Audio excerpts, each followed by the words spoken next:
There are some holes in our togetherness.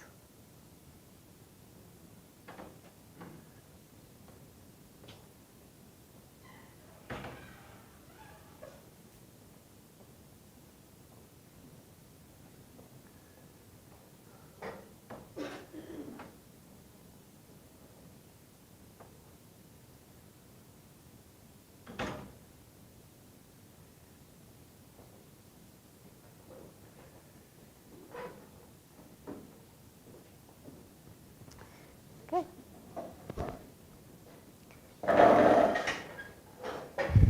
Welcome back, everyone. It's that difficult time of the day when we have to push through the pain. Okay, I just wanted to show you.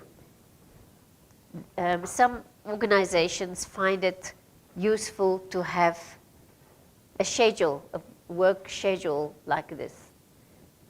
We called it the status and work plan. Sorry? Okay. If we wait a bit. The live stream?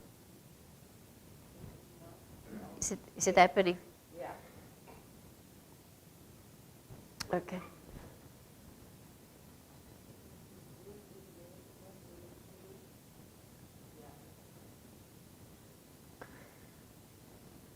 So some organizations find it useful to have a work plan like this on which you can indicate the status of the script where it's at.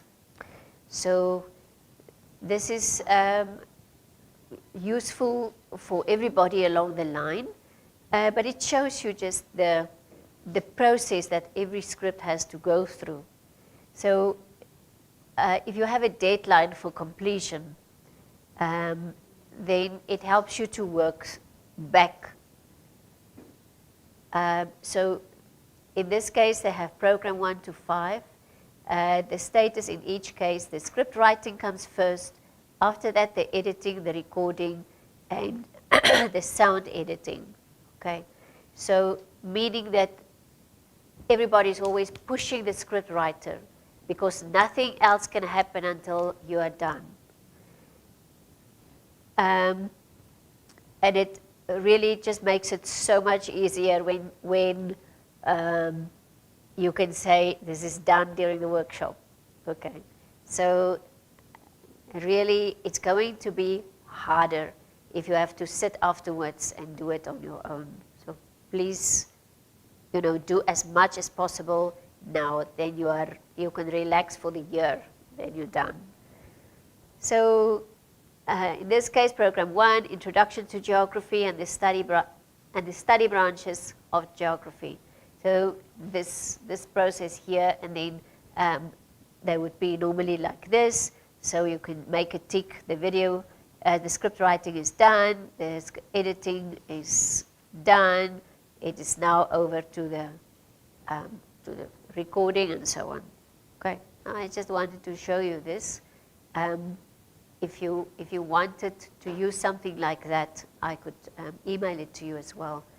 It just helps for the planning. So we are continuing,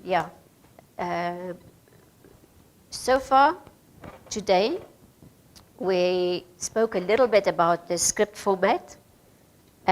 We spoke about nonverbal communication, all the sounds that we have to use, and the learning outcomes.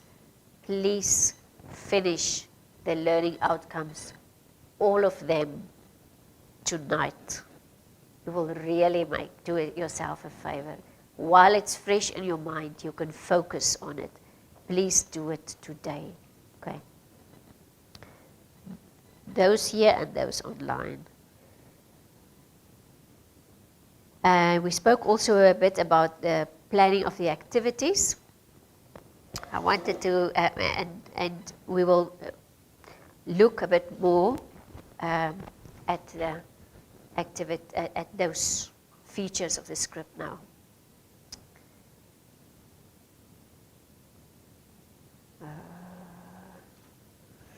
Okay.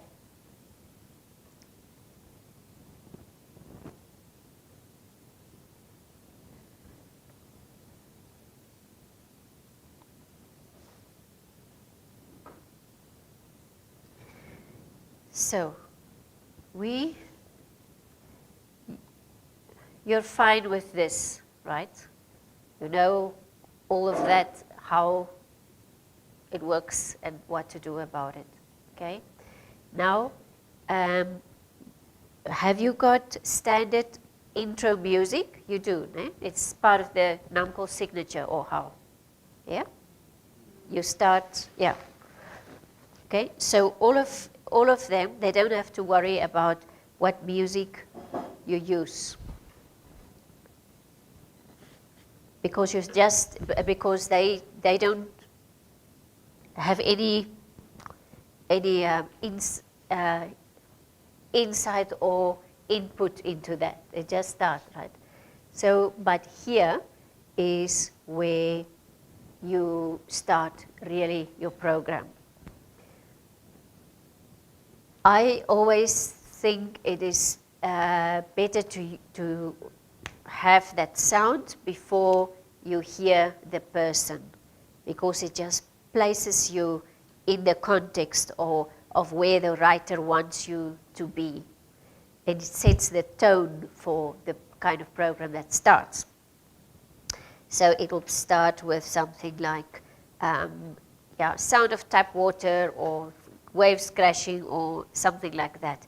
It just a bit of music, but let it be a sound. Let the first thing they hear in your program be the sound, but let the sound be very relevant to the lesson. Then this is where where I'm saying, let's try this. You see, when you read a book, you open it and it says the contents, this and this and this. So every time you can see, where am I in the book? I'm about halfway now, I'm here, and you can navigate yourself through the book. With a video script, you can also see, okay, this is like 10 minutes long, I'm now in the 7th minute. You have the readers, the listeners don't have that with your radio script. So that is why you have to find a way of helping them know, because it's useful for them to know where are they in the script, how much more is coming, and how far have they gone. So, so for that we have signposting. So it's good for the listeners to get used to the rhythm of that.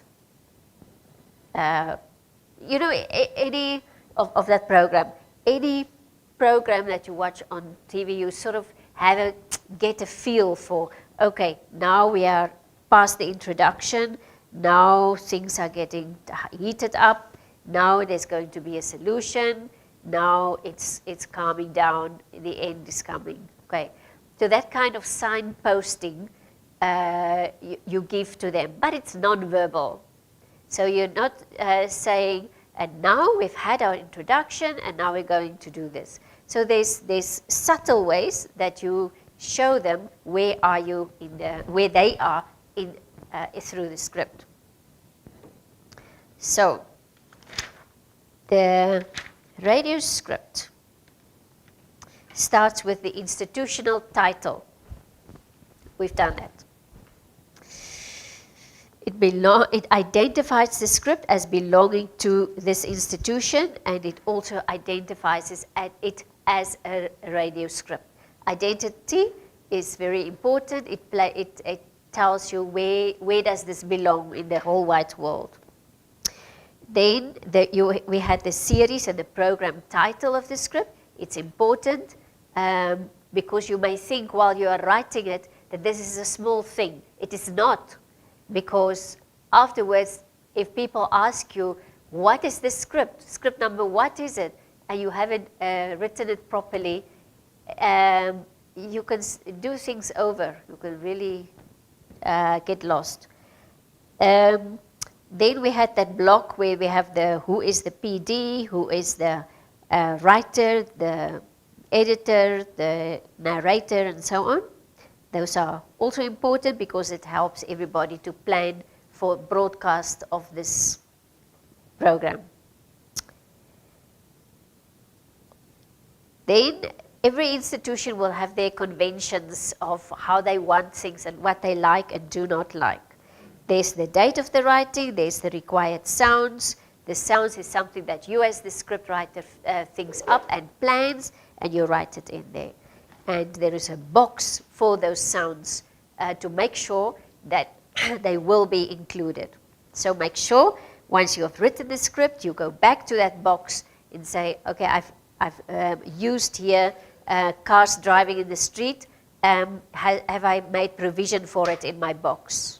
Okay, so that some of the things, it would be nice if you could do it on the spot there in the natural situation, but in the box you have to provide for it. If you didn't get it in a real life situation, you have to find it in a voice box or on the internet like that.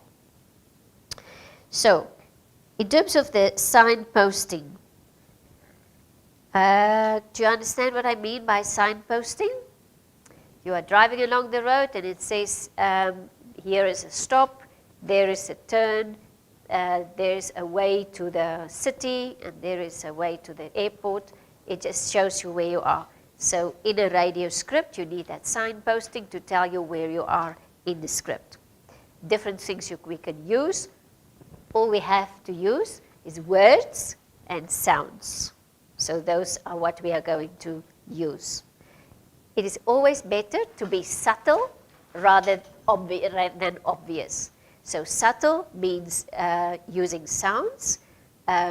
Obvious would be, we are now done with the introduction. We are now moving on to what?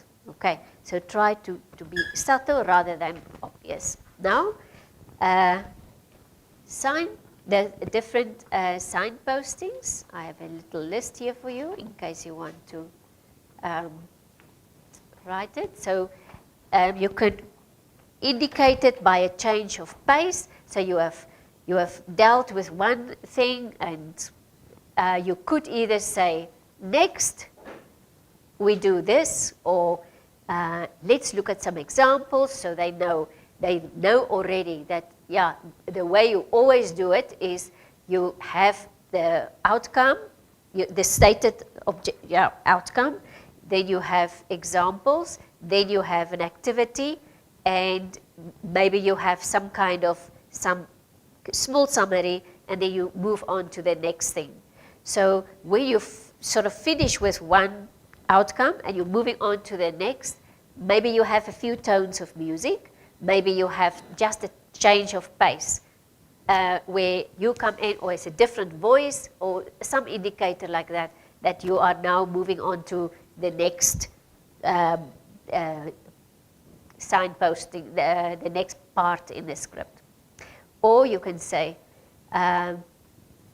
let's look at some examples, then they know, okay, now examples are coming, the next thing is in today's activity, or as an activity, or just something where you mention that word activity to indicate to them that now it's that part of the script where you now have an activity, that part of that outcome in the script. And then at the end you may say, let's summarize, okay? Remember, the first time we write something is just the draft. We improve until it's alive, okay? So at the end, when you summarize, it is a bit like the first draft. It has that information, but just make it crisper all the time until it's really not possible easily to improve it. Okay. So tell it is where you have your theory. There has to be theory there as well.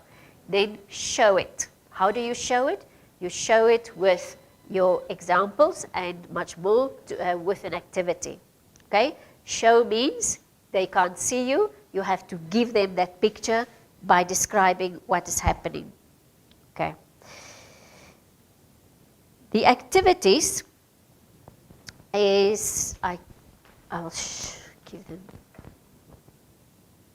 I think I've got the activities is where the learner can make use of notes, where the learner can make notes of characteristics. They can make a brain map. That is if they are listening with a pen and paper, which would be nice if they do. You apply new concepts. So the first time you have a new concept, you explain what it is, but then you have to give them immediately an activity. So in this case, it's language. So put this from indirect to direct speech, or the other way around. So this is, you have explained them what it is, direct and indirect speech. So in this case, now they're applying it, and examples should be there, and you report on your own experience or experience of somebody else as to explain the examples. And then an expert can come in and then give their own experience, which is then an expert. So then to test is also good if you can just have at least one question slipping in there. Which of the following are examples of good irrigation practice and why? Okay, so either it'd be good if somebody else can answer it, so it's another voice. Okay, an issue of time. Sometimes we don't have time to put questions also in there, because we already have 3 outcomes. We already have to have examples. Already there's activities. Already you have to have some theory there. And the summary has to be there because you have to sum it up, the learning outcomes. Okay. The inclusion of many activities really raise the course quality, the lesson quality. Okay. So make sure that it's authentic, real world tasks. Offer the learner choice of task. Use case studies. Match complexities in the real world tasks. So in other words, if you are doing it on a level 4 or level 6, make sure that the activities that you are using match that level. Okay. Develop collaborative learning tasks. So it's sometimes useful for the learners also to see that on a radio program you have a team working together. Yeah. And opportunities to learn from observation of others. So you have maybe an expert there, and somebody is asking the expert, what are you doing and why are you doing this? And the expert can really talk with confidence on why he's doing what he's doing. I wish I could give you an activity to do to wake up Mr. Piper.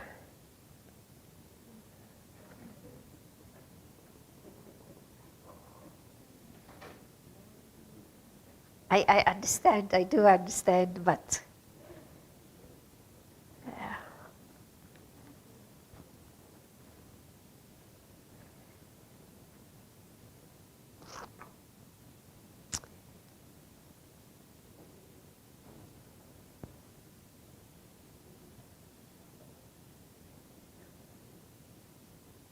tomorrow we have the others here as well. I'll bring more activities.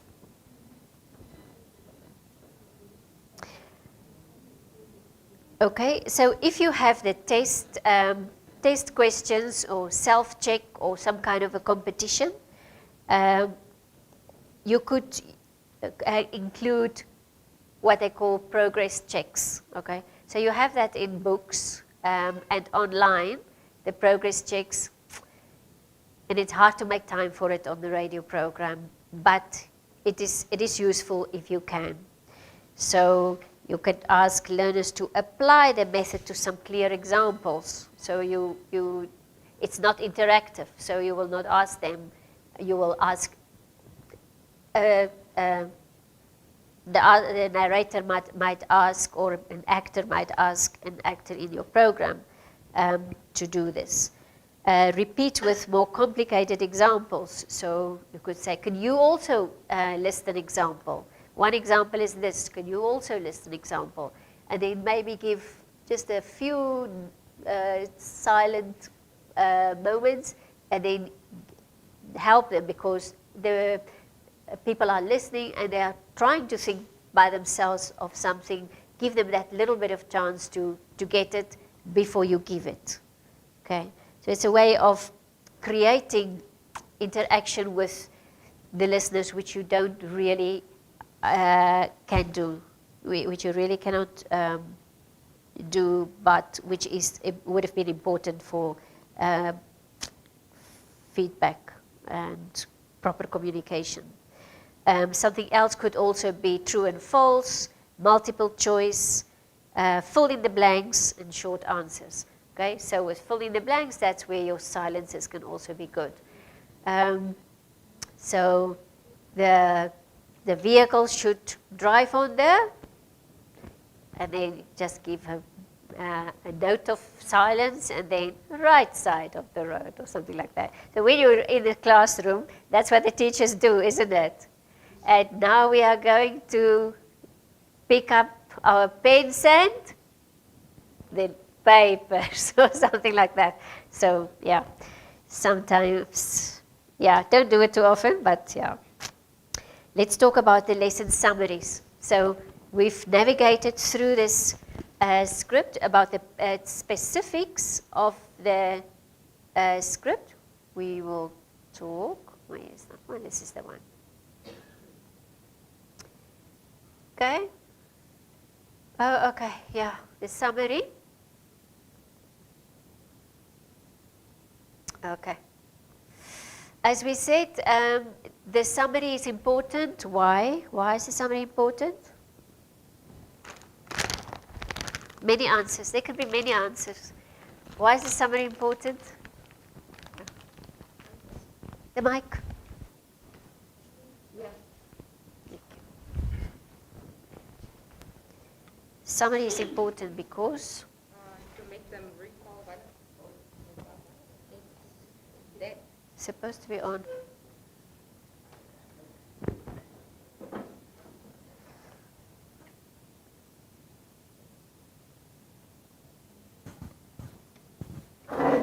to make them recall what they have studied during the program?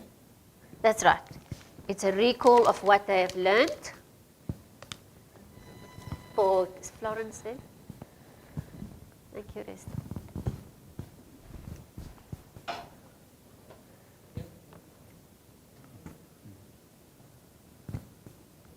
To put emphasis on the most important aspects of the lesson. That's right, because you're not going to repeat the whole thing. You are going to repeat your outcomes, basically. And that way, the listeners know, among everything that I have heard and learned, this is what's really important. Okay?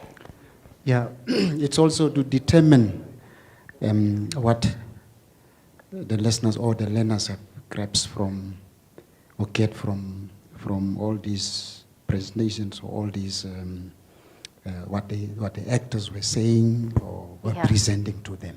Sort of a way to crystallize what remains when all is said and done. This is what I want you to know. You have my words.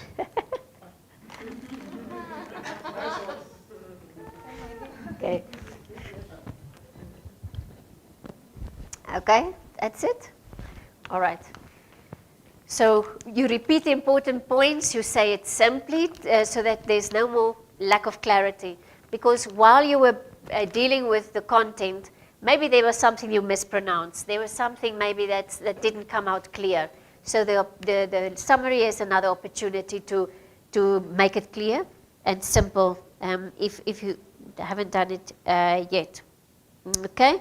So remind them of it reminds them again of the outcomes, okay? So it reminds them again of the practical applicability of the, yeah?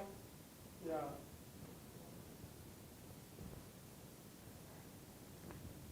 I think it's to put or to sum up in a nutshell and to make sure when they leave their radios, they take the right message along of the lesson that you wanted to put across them.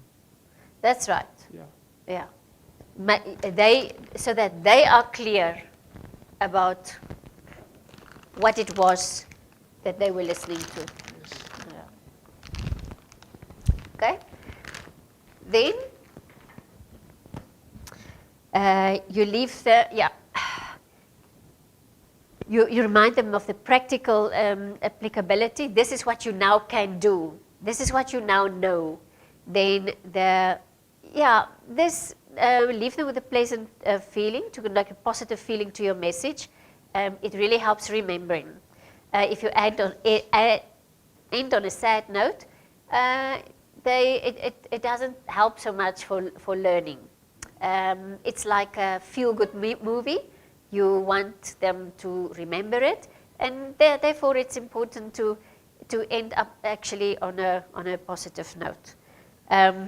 It's this book on that I've read about dementia. It's about people who have dementia. They live in the moment, so it really doesn't matter whether you have visited them for an hour or you visited them only for 5 minutes. They don't know. They don't know. The moment you leave, you're gone. So it's like you never were there. But the important thing is the feeling they have remains.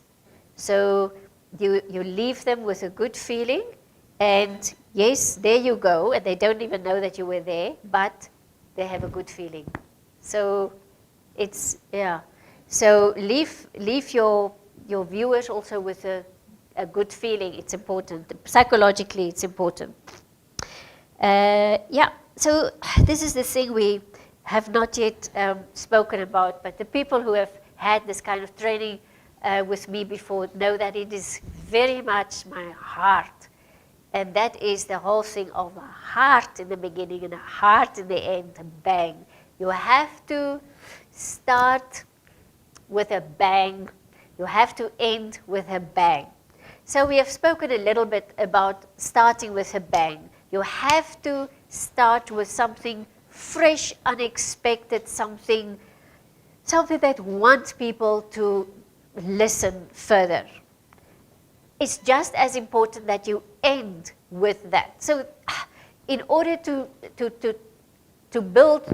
make it possible for you to have those good beginning elements, it is the use of a sound. Please start with a sound.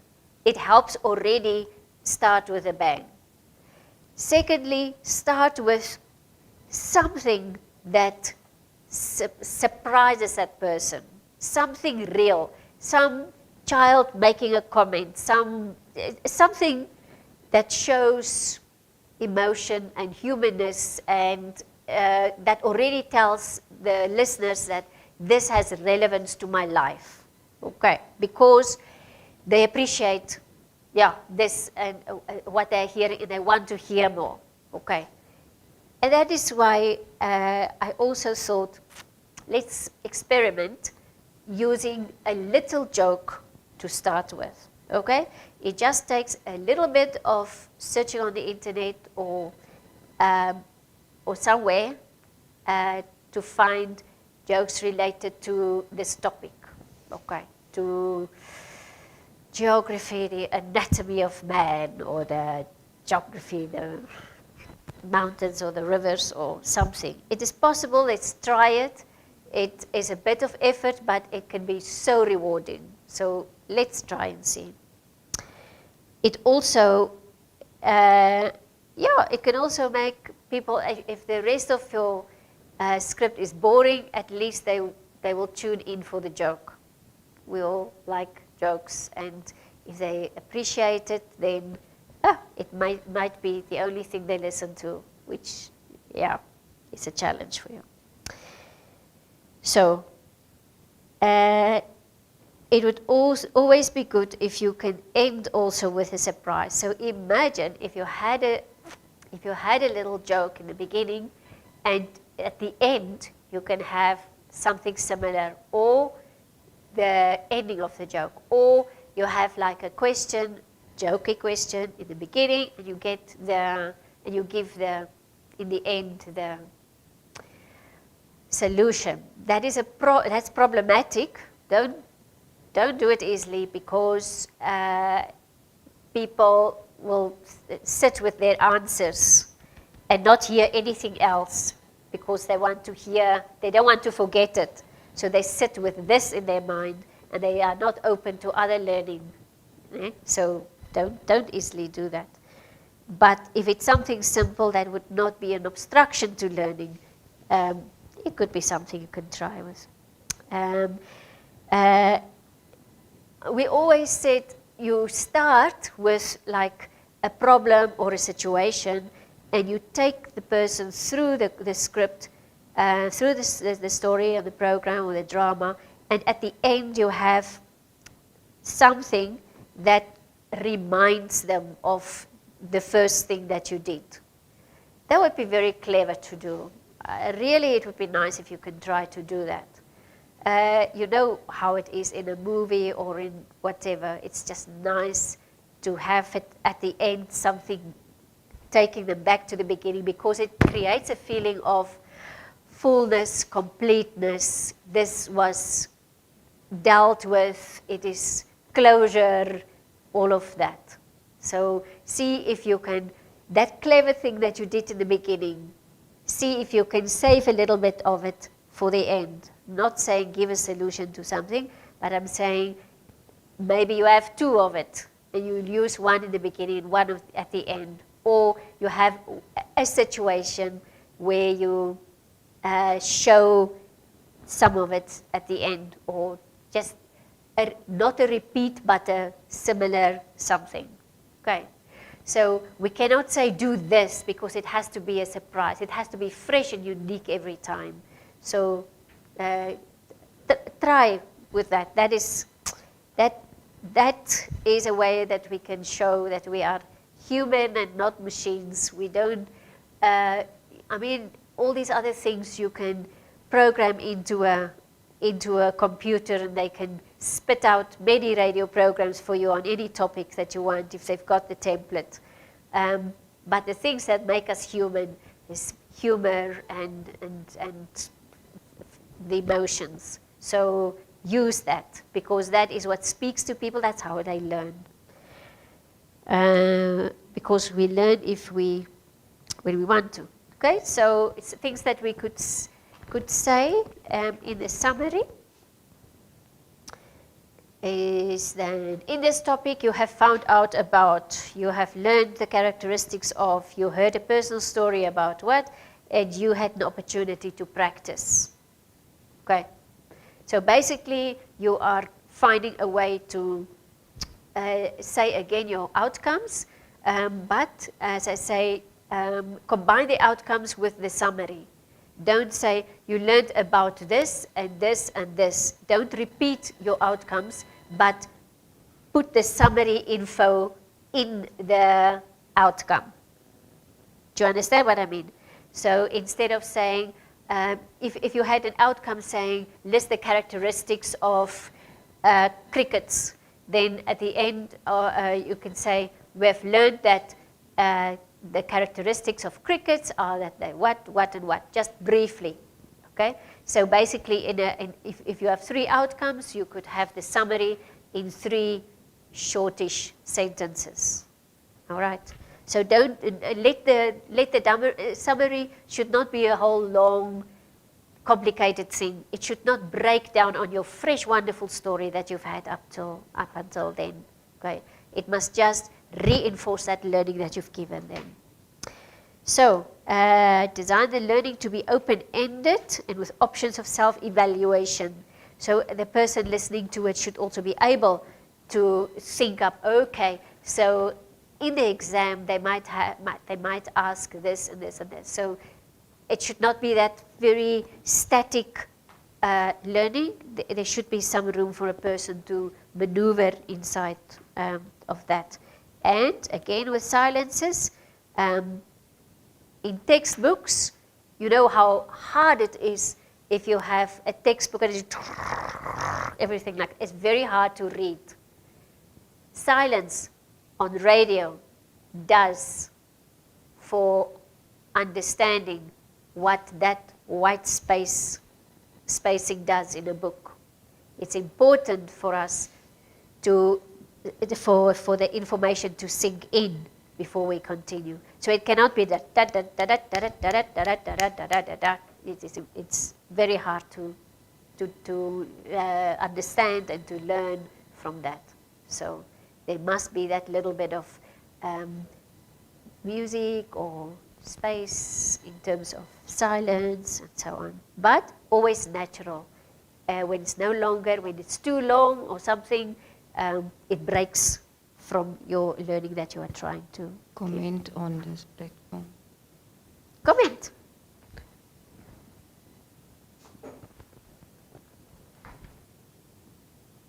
Okay. Yeah, this side. Should I refresh?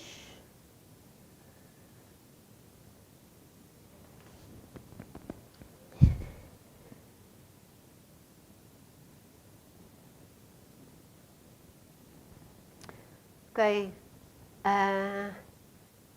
Signposting. Can one leave your listeners with a little taste of what it will be in the next lesson? Tune in tomorrow.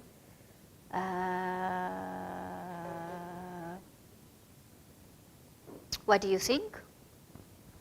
She's asking, is it good to leave the listeners with a taste of, tune in tomorrow again when we will talk about this. Are the programs going to be broadcast like, my problem is that you cannot make a promise on behalf of NBC. And if the promise is in your words and somebody else breaks it, it was still your promise.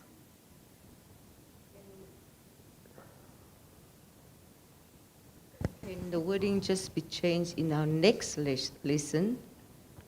We have a look into the rumblings of Mother Earth, like the examples you used here, and not say the time. It's tomorrow. Yeah.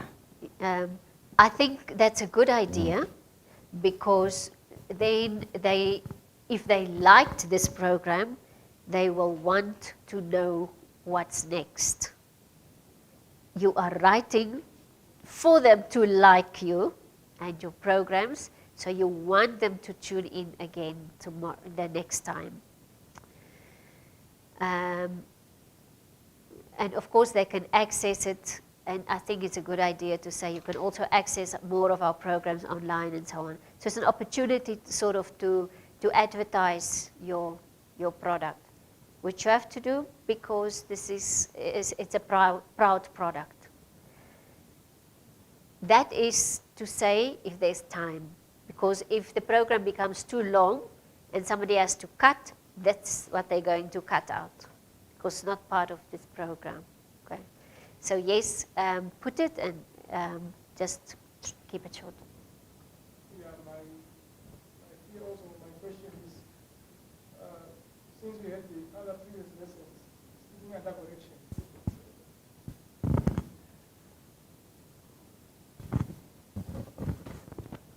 Yes, I said speaking under correction. In the previous lessons, Ms. Lowe can help me there out. We were not allowed to have a continuation of a lesson. When this lesson ends here, it ends here.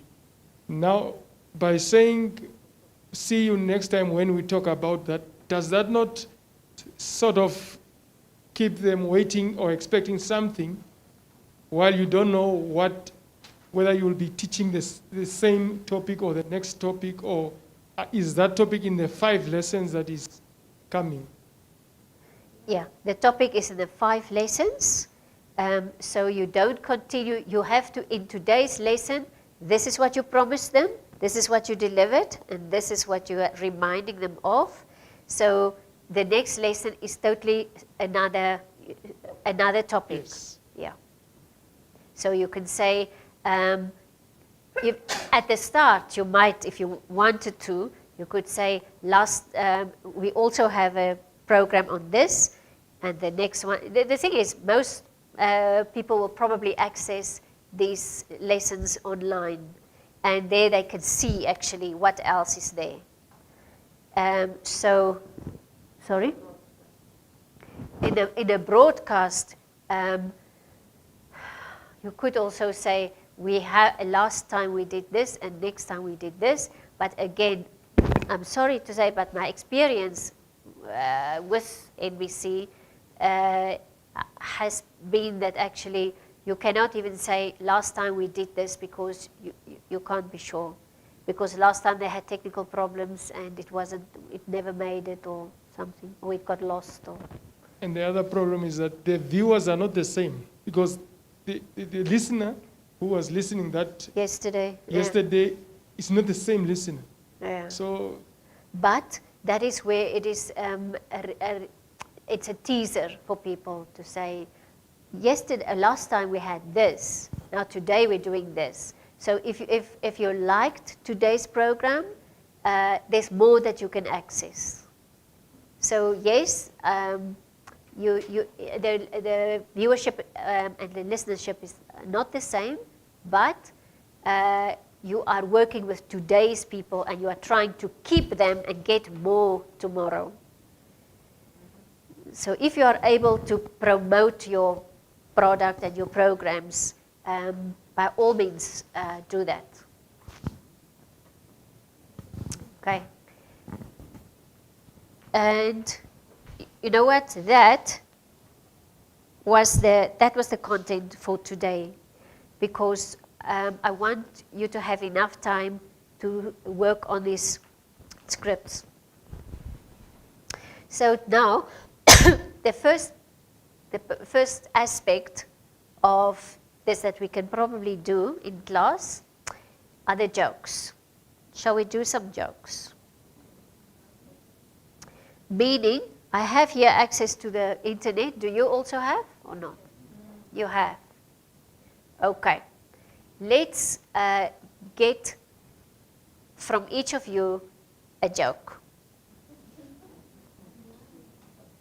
related to your first program. Okay? So I have wonderful awards here for jokes. Okay? I have these, which the Germans sell for Christmas or something. Yeah, I'll give you that. Leonid, Yeah. May I take you back to the script? Yeah. The stability. I'm just relating now, to the teachers, or the purpose of this training is for radio, showing people how to, introducing our teachers and educators on how to write radio scripts for education. But also the alternate purpose of this training is also we are preparing lessons for AS level learners. But it is AS level in general. It's not for Namcol. Yeah. I just want to make that clear so that people, so if we go into the introduction, a warm Namibian welcome to all our AS level learners and not just Namcol. I just think we need to mention it. Yeah. And based on that, I would say the second part, to guide them to the textbook, might be a bit unfair. Sure. Because Okay. the readers, they will not have that. Okay. Just freeze that a bit. Let's fix this. So, do you want Namcol /AS? Say AS level. Okay. Because we are actually working on a combined Namcol Ministry of Education, Arts and Culture project. This Okay. is what this is part of. Okay. So, you want to call it AS, or do you want to say what the AS stands for? AS, I think AS will be fine. The other one is a tongue twister. But what about your people who are not students and learners but listeners? They don't know what AS is. Should we say it out? Advanced, subsidiary level. Subsidiary level learners. And I think what you have added there, and everybody else interested in learning is quite enough. What do you think, colleagues? To cover for the rest of the listeners. Okay. And I think you had another point. The other one was, now the next statement is fine, but the guidance for them to take them to the Namcol book, because since this is for all the learners in general in a country and not just for Namcol, it might be a bit of a far-fetched thing for them. Sure, but then you are basing it on We are basing it on our syllabus, yeah, not on the guides. On what or syllabus? the textbooks. Okay, so that is the AS syllabus. Yeah, the NSSCAS subject syllabus, yeah, syllabus. If you are a student, a grade whatever It's learners, student, ne? a grade something. Grade, If you grade are 12. Yeah, but it will most know at the top. Won't it say this is grade 10 Afrikaans or something? But it differs, doesn't it? It's AS all the same. Okay. Okay. So if you are an AS, so here you can say AS because you've explained it. Learner. If you are an AS learner.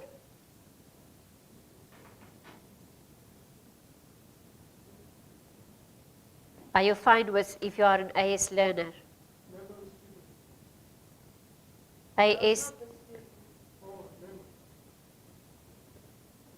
level learner? Okay.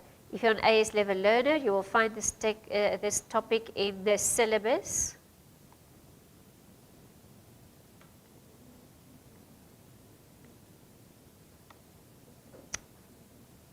Can we not just say this topic is based in the AS level syllabus Okay.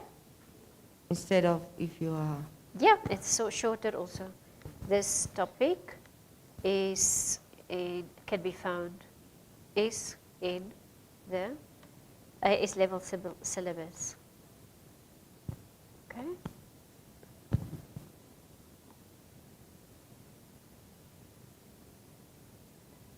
Okay.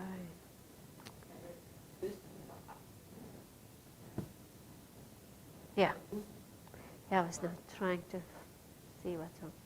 Okay. So this topic is in the AS level syllabus, and then you give an how would you say it? Chapter, or how would they find? Where would they find it in the syllabus? Is it based on points or chapters? This is based on the objectives, the learning identity. Syllabus as part of the objective. As part of the syllabus topic, let's say as part of the syllabus topic, for me, for example, I think in terms of, okay. If I think in terms of the economic syllabus I'm looking at, if I work on my title of the lesson is Production Possibility Curve, then this lesson will be part of the syllabus topic about scarcity, choice, opportunity cost, and production possibility curves. Okay, so syllabus topic. Topic from, from syllabus. Yeah?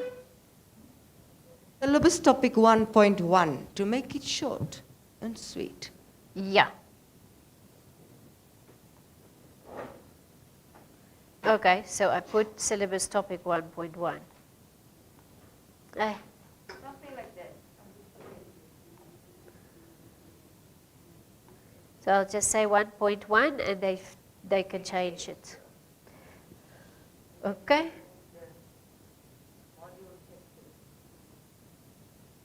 All right, and so this they don't need now.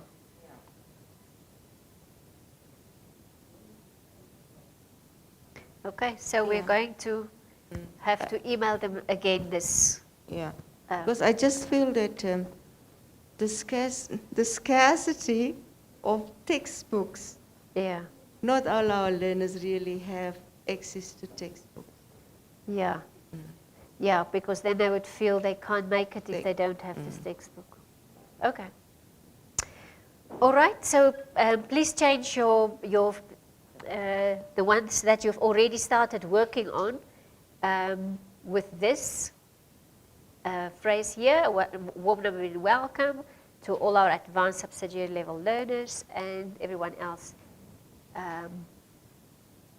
interested in learning. We appreciate your company. In this radio learning program, we're going to talk about This topic is in the AS level syllabus as part of the syllabus topic Okay. So make sure that your lesson topic then is different to the syllabus topic. Yeah. Okay, now we have an hour for the jokes. Shall we do them one by one? All as a group? Yeah? Let's try this. Let's see how hard it is.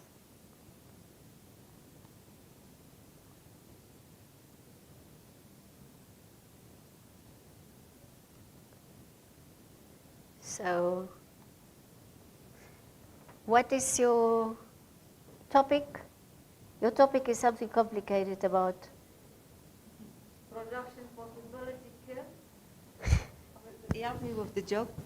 Production possibility curve, but the baseline is you need to know about the basic economic problem, which is scarcity in opportunity cost. The focus of this topic, production possibility curve, is actually on the term opportunity cost. If you do not have enough resources, you have to choose. And what you cannot take, you don't have enough resources, but you have a lot of wants or needs. The one that you cannot satisfy is the opportunity cost of the one that of your choice. That's All just to right. give you an. So I just grabbed one word of what I heard that, and that was scarcity. Okay. So, accounting jokes, scarcity. Let's see if it's the same. Okay. Econ jokes, they say. The top 10 lies told by graduate students. I would never date an undergraduate. No. I'd be delighted to proofread your book, your chapter, your article. My work has a lot of practical importance. My job prospects look really good. No, really, I'd be out of here in more than... No, that just won't do for... you might just be a grad student. No, I don't think so. No, let's move on. This is not going to help us.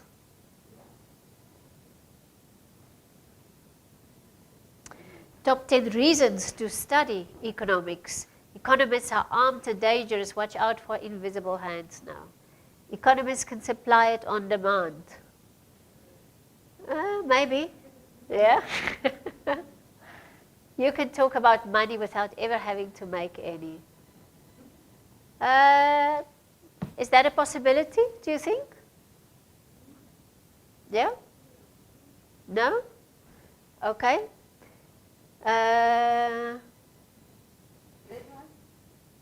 Trickle down. Although ethics teaches that virtue is its own reward, in economics we get taught that reward is its own virtue.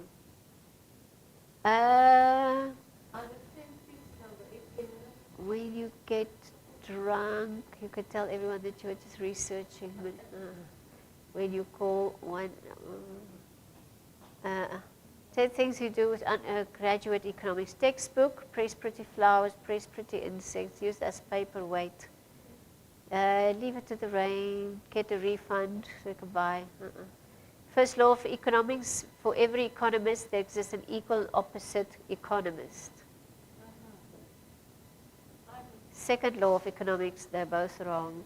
You see something like this, if you liked this one, you could keep this for the end. You see, you did something like that.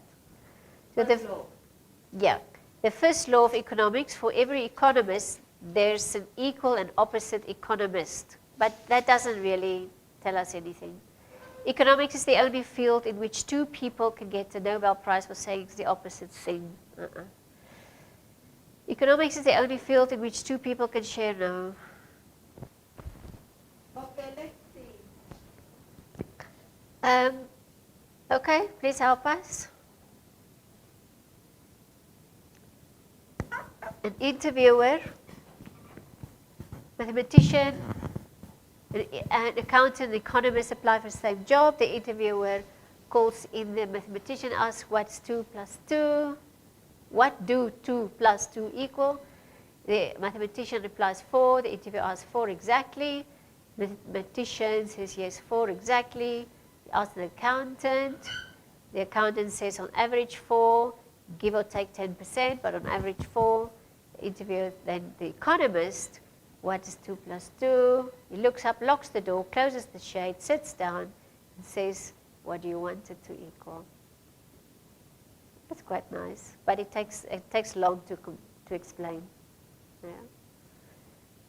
Yeah. Economists do with models when drawing up the guest list for a dinner party, inviting more than 25% economists ruins the conversation. Economists, econometricians. Economics is a painful elaboration of the obvious. Okay. Okay, so. We have an online example. So maybe I can read it. Yeah. The topic is on geography, plate tectonics and continental drift. Is from Ms. Marianina. Her joke. What South Africa take two? What did the Africa say to South America a few million years ago? Don't diverge me. It's not my fault that I can't stop quacking. Quaking. Quacking. Okay. Yeah. Yeah. It's related to the topic. Yeah, and it's quite short. All right. And especially if it's about earthquakes and that. Yeah. Okay. So there's economics, jokes and puns, if it will just open there.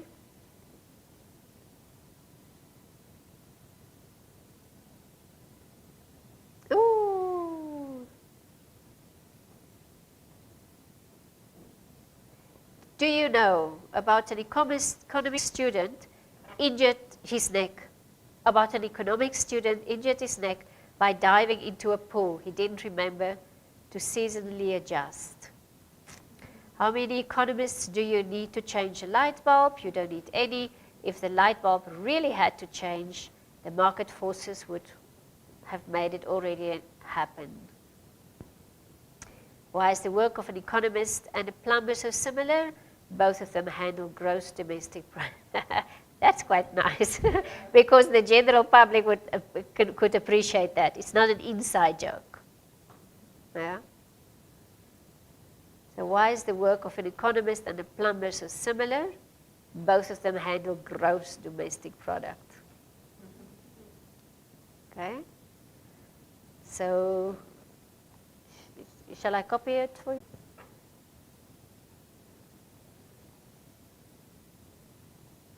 What?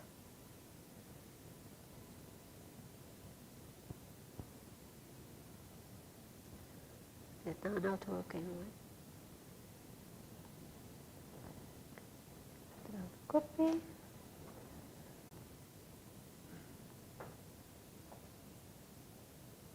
Yeah, man. Okay, sometimes it doesn't want to be copied, but all then.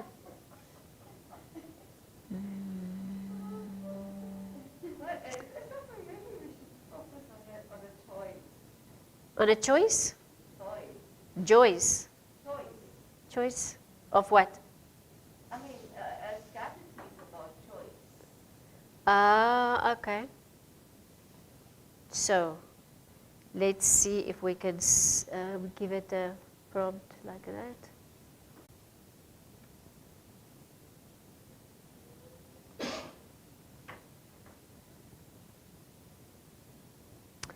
Which biblical character would have made a... Oh. Which biblical character would have made a great economist? This is a good one for you. Why did one man decide to become an economist after being a banker for 25 years? He lost interest.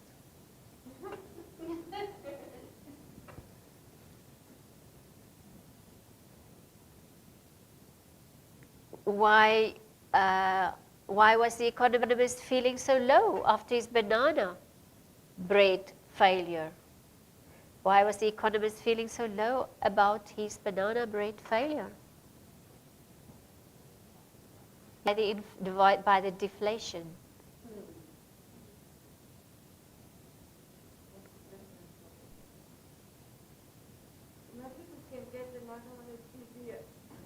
Okay, so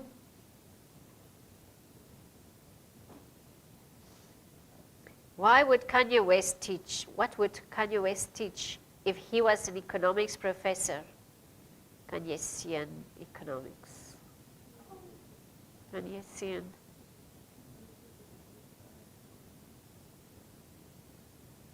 What would you call an accountant who hates to spend a lot of money on his books? An economizer. Did God create economists Yeah. in order to make the weather forecasters look good? Yeah. Okay, so we see an economist who buys a property at the last minute engages in a lot of speculation. A group of vegetables decided to stage a protest outside of the economic firm. It was the onions.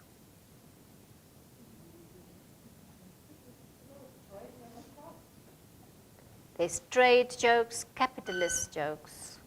Okay. All right, let's try another one, another subject. VCB. So, VCB. Oshirero? Dear man. So language, what is your topic? Your economic language? Ach, your language topic? It's writing for certain audience or certain readers.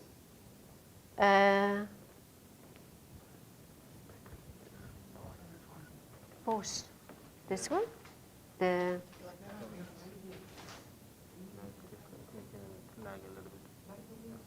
okay. When you want to go to it, you can just press play. Okay. Okay, then it continues. All right.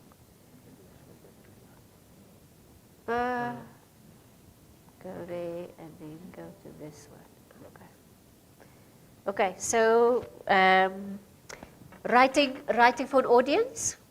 Yeah, let me just get you the right one. The third one, lesson. I think it will go well with the jokes. Yeah.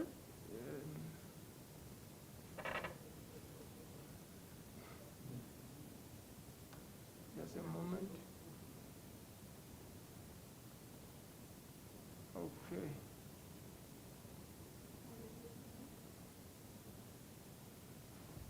Yeah. It says here, writing in a structure and format or in a suitable manner while using a tone and language of a journalist. Oh, Era kan romu ngolom pude dido ba kwa miro kongot. let's see what we get. I'm sure there's lots of Yeah. Journalist jokes. Yeah.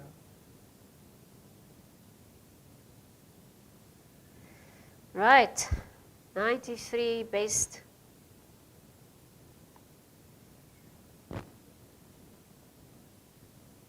$11 just a little journalism, humor ideas. Okay, let's see what goes first. Okay, now the thing with this is it's a bit long. It's a bit long.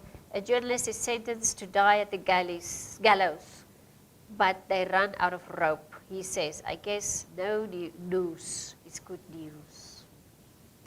It will be too subtle for us, for our audience. In what did the journalist say to the psychiatrist? "I'm the press." I'm the press.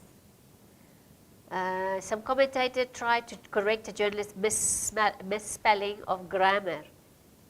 Then Andy Grammer said, "But that's just how you spell my surname."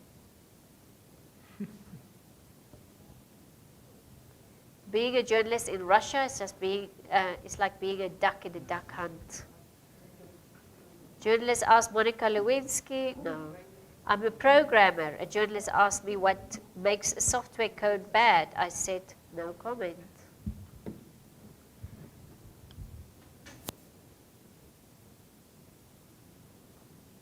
A historian, a journalist, and a political scientist walk into a bar. No. What did the journalist say when he saw an obese cow explode? Oh, the huge matani. A journalist is being, A journalist, that's long. Oh, that's something. A journalist walks into CNN headquarters. Van Jones asks, "Why are you here?" What do journalists like to find inside their Christmas crackers? A Pulitzer surprise.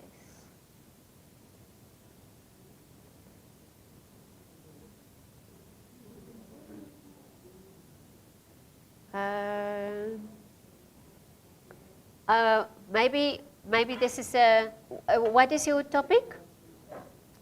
Vese, what is your topic?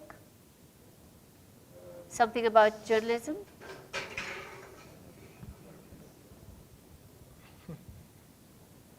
It's something about writing in a certain tone and context.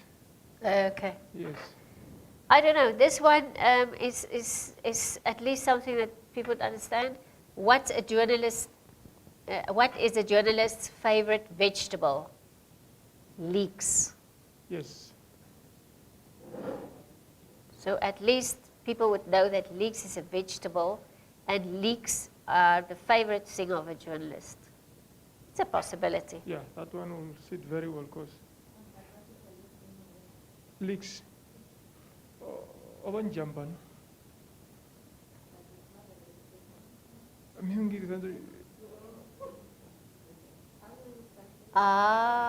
Good point. You'd have to tell it in English. Two? You would have to tell it in English and then continue in Osherero. Because leaks has to be the same word for both. Oh, Yeah. no, then I'm out.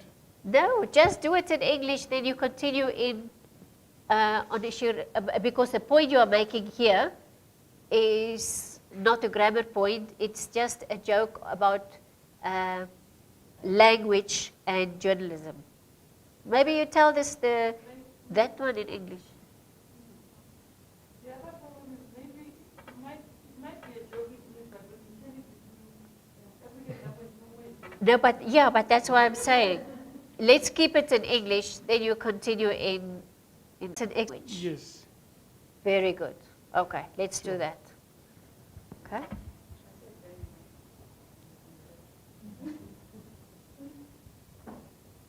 Sydney. Mm. Your joke is for? Yeah, it's the Proverbs Oh, okay. Yeah, For because, is it Osherero? in Kwekwe. Kwekwe. Yeah, Okay. but I got one in English. Okay. Yeah, and it says, does the dog know the Proverbs? That's a question. The little boy, King Dog, it's all right, said the gentleman. Don't be afraid. Don't you know the proverb, barking dogs don't bite? Ah, yes, answered the little boy. I know the proverb, but does the dog know the proverb too? Yeah. That is something that they will understand as long as it doesn't take too long to do that. Yeah. Okay. Yeah. One thing also with our language, especially mine, I don't know about Ocherero and others, is that something can be, this, for instance, a sentence can have 5 or 10 words in English. But Because these concepts often come from English. yeah. Yeah. Yeah. So be very careful. Yeah, the proverbs in my language. Oh, which is only in your language. Yeah. In other words, something does that. Yeah. If you can do, no, not 10 minutes. But maybe while I'm looking, another person can come in with a joke.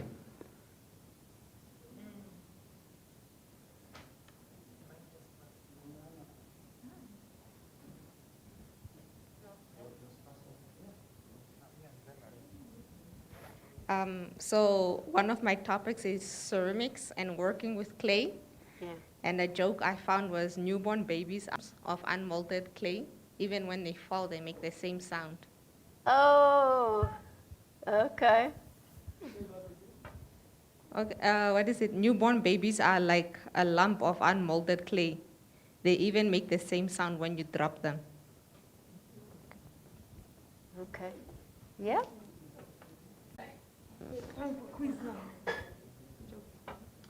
Mine is about friendly letter writing in Setswana. But what I found in English is which two letters of the alphabet are nothing? Which two letters of the alphabet are nothing? M-T, which stands for empty. Okay. The last one, where do ghosts mail their letters? At the ghost office. Uh-huh. And it was about letter writing. Yeah. Yes, please use that one. Yeah. That's good. The ghost.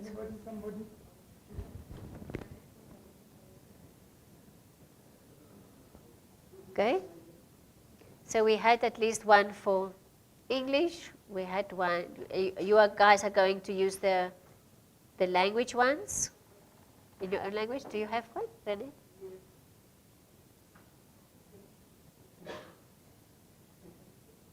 Thank you, Mr. Raja. I have one. My topic was on toesprake, and one was a 21st birthday. So hierdie ene sal seker daar werk. Mag jy soos 'n kameelperd met jou kop in die wolke loop? Ah, that's So nice. You can actually use it for the end because it's that feel good goodbye thing. Yeah. It says, may you walk like a giraffe with your head in the clouds. It's a nice visual picture.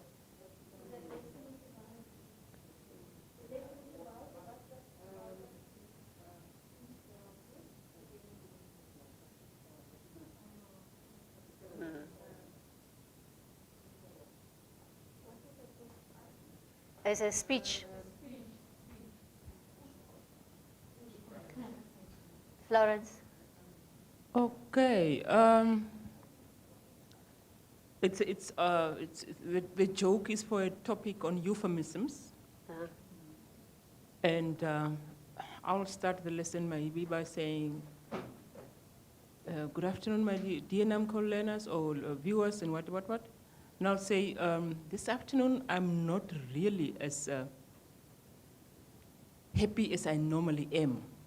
You know what happened? I asked my daughter if she was willing to marry the man I found for her. And what she told me was quite surprising and also disappointing. Her reason for not wanting to marry this man was, Mom, this man is a bit vertically challenged, and I cannot go for him. Okay. Okay. It's a euphemism, so. Yes. Yes. Yes, I like that because because you're making it personal, and they have to think about it, and that is the point. It is part of the lesson. You've already given a euphemism, because of course then you will give them a little time for it to sink in and to find out what is she talking about, and then you say, if you don't get it, it's a euphemism, and that's what we're talking about today. I have more for you, like this and this and this. Yeah. Okay, well done. Yeah, there was a request I have to translate that Proverbs. Yeah. So according to the syllabus here, it is in my language. Give me the camera, please. In my language. Kova kaup. That's now. Sometimes kova kaup. Kova kaup. Okay. No, we thought you are giving us something. What does it mean? Oh, you mean translate the whole one?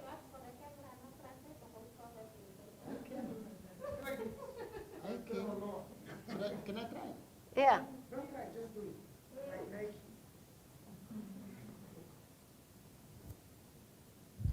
Nek karya harap ke arita musim kaus, arita musim kaus ke kaya baik mai. Kaya tip ke au barami. Tang au. Ani cahari kova kova.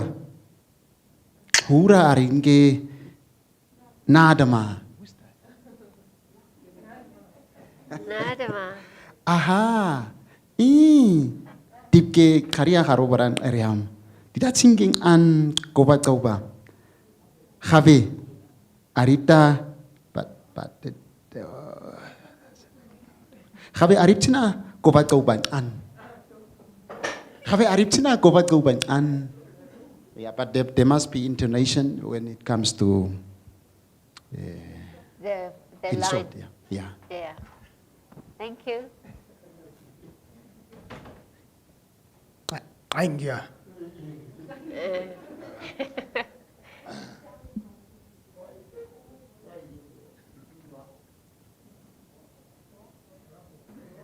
How about a biology joke?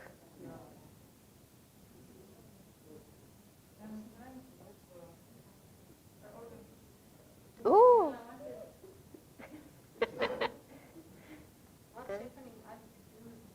Oh.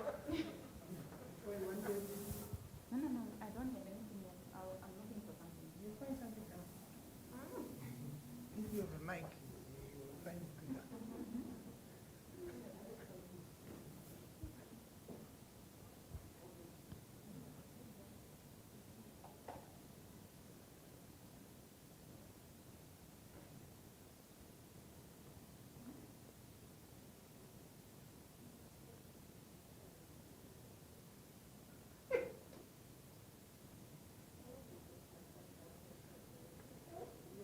But do you not also have a language? What is your subject? Yeah. Okay, give us. What is the lesson? Let's find one. Conservation of resources. I'm sure there will be good jokes about that.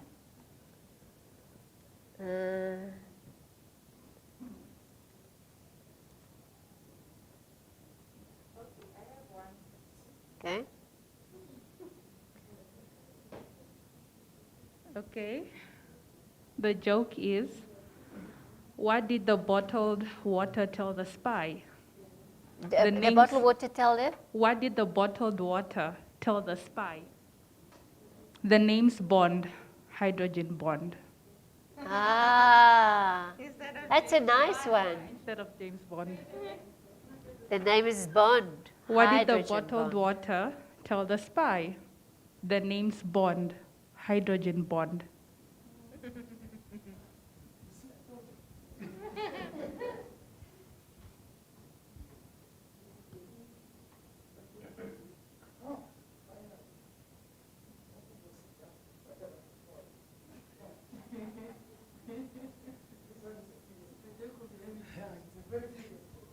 It's not that serious.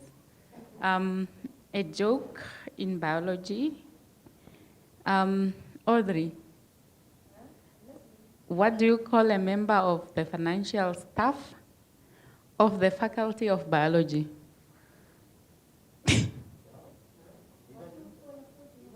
What do you call a member of the financial staff of the Faculty of Biology?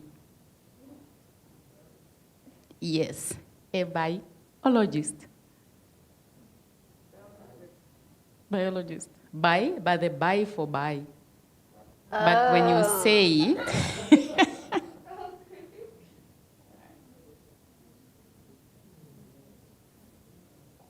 Someone asked me to name 2 structures that hold water. I was like, well, damn. Did you get it? Yeah. Someone asked me to name 2 structures that hold water. I was like, well, damn. Yeah. It's nice and short. Okay, I've got another one on this birthday thing. Moenie bekommerd wees oor oud word nie. Jy gaan nog steeds simpel dinge doen, net stadiger. Okay. There's a wastewater joke. I don't know if it fits with your conservation topic. Wastewater joke. You know I love water jokes. Wastewater jokes are not my absolute favorite, but they're a solid number 2.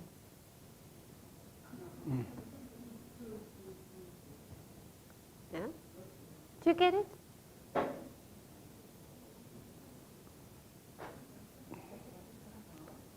Well,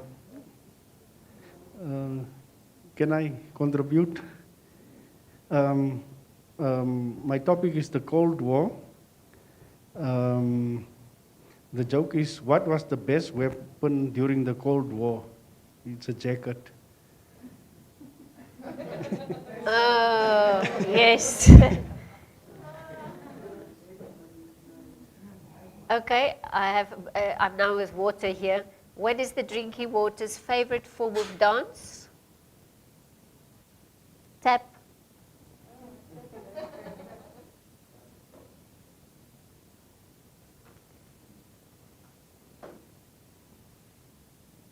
Would you like to hear a solid water joke? Ice.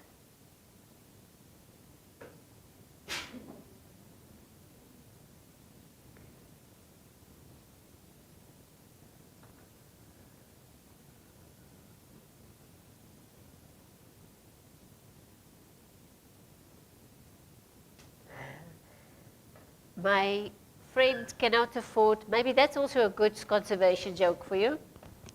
My friend cannot afford to pay his water bill anymore, so I sent him a card, get well soon.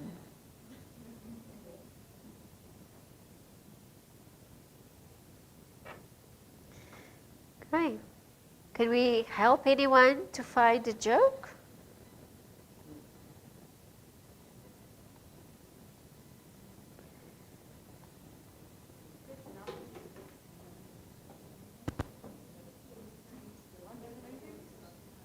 Geography, okay. What did this in Africa say? Okay, yeah, yes. All right.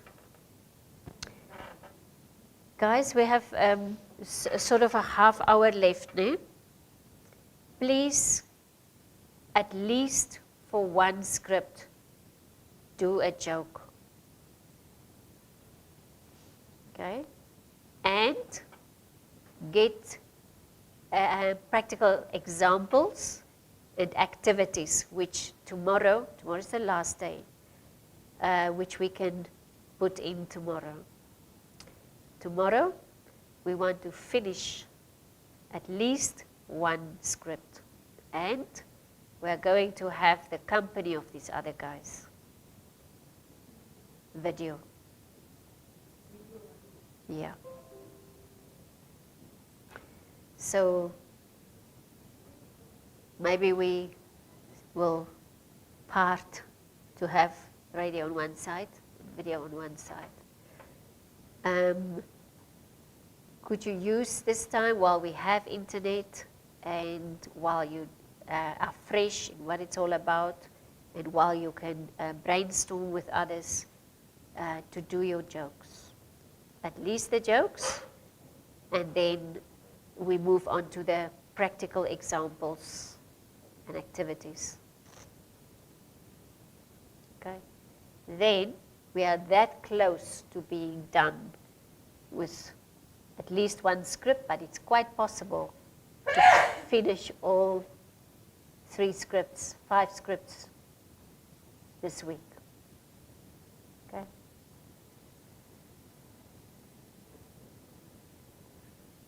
Okay. So in terms of the steps to follow,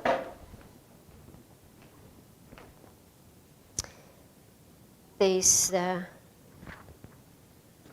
there is a little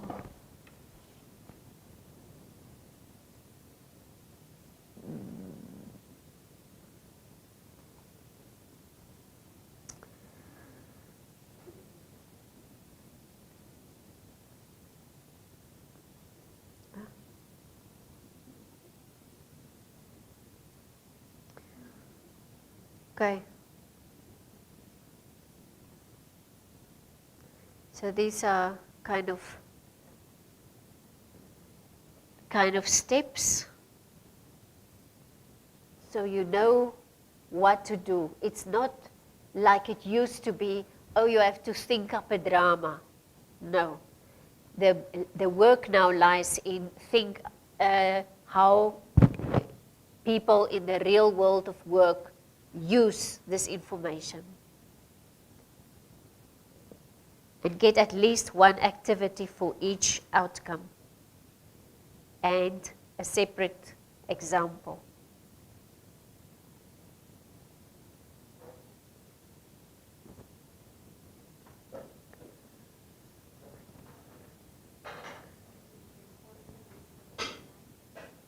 Yeah, but please ask them again. Online, please, before we leave you. Let me go there. Okay, so we are greeting our online people. Thank you very much for being part of us. Yes. And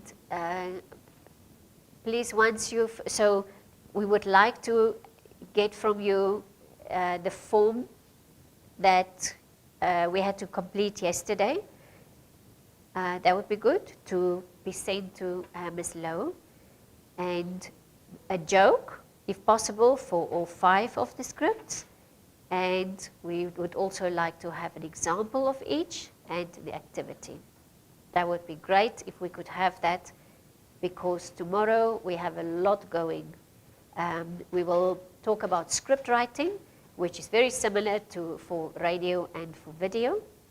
And it's general principles, so the emphasis will not be so sit down and write and necessarily so much time for practical, but we have it now. We have it this afternoon. So please, whatever you finish, send it on so that we can look at it and give you guidance as to how to continue from there on.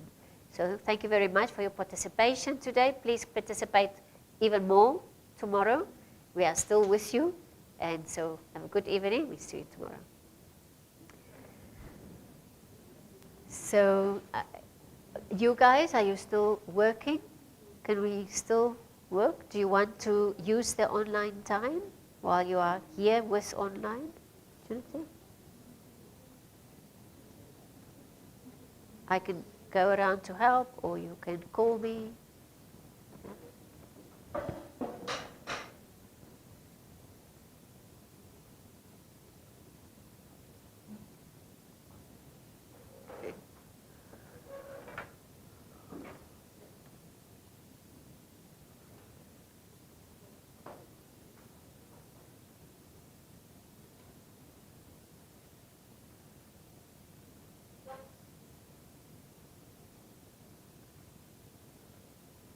So there's about 30 seconds delay or so.